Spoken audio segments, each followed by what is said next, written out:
Alright, I hope you're ready for one of the most dramatic openings in any Mega Man X game. Oh man, this boss. You would think it's the most terrifying thing on the planet. There's just so much buildup. And that's just this guy. My god, Toxic Seahorse, the most terrifying man imaginable. Alright, so, first proper stage of the game. Now, I know I'm playing as X, but I did say that I would get around to talking about this hack, and how it differs from the base Mega Man X3. So, of course, there are a few bits and pieces here and there, such as the differing save system outside of Zero, but mainly this hack focuses on making Zero actually usable.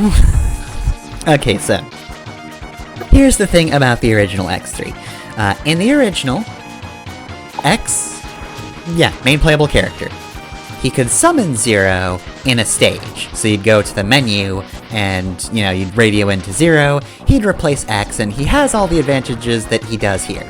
Double jump, he's got the full charge, and the Z-Saber. He's got a really big health meter, he's fully maxed out on it.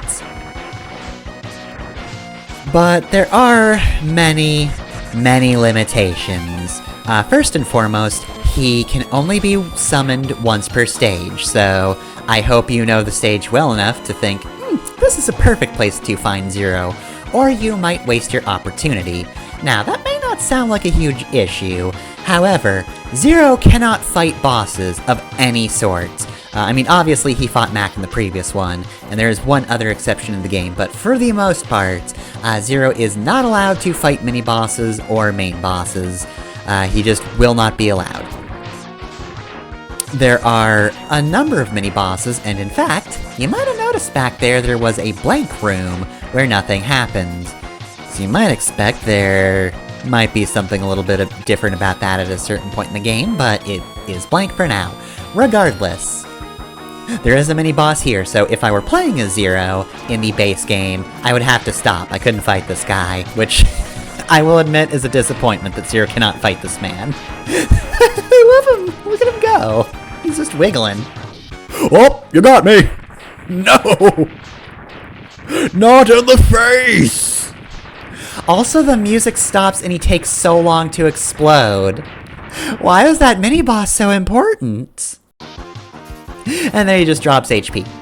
Anyway, though, so Zero, only usable once per stage, cannot fight bosses, so that already sounds very limiting, right? Like, that really cuts up the amount of stage Zero can actually play and makes it kind of tedious, because you kind of have to know when you can summon Zero, and even then you can only play him for so long.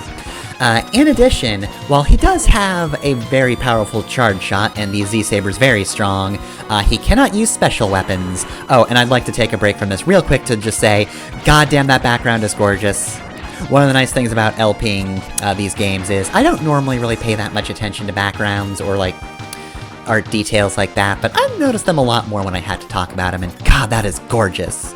And then it's back to the sewers, which is, well done, but less pretty. Anyway, though, can't use special weapons. He cannot pick up special items, and also, he perma-dies. Yeah, that's right, if he dies, you just can't use him again for the rest of the game. That's fun, right? Anyway, here's Toxic Seahorse, real quick. We'll talk about this guy.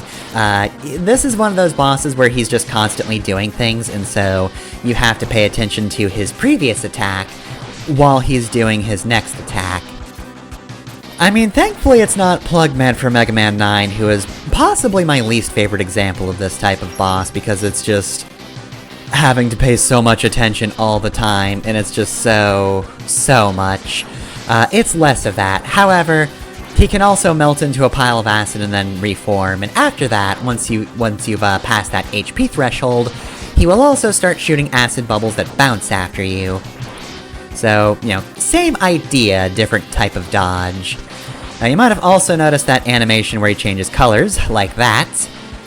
Yeah, I think the level design in this game is better and a lot stronger than X2's, but god damn, the bosses are so bad. Like, all of them drag on if you don't use their weapons. Like, I got to his HP threshold, and then this battle slowed to a crawl because he's always attacking with acid or melting, which is somehow not to my advantage. But anyway, yeah, he's gone. Not the toughest boss, but also, you do need to pay constant attention.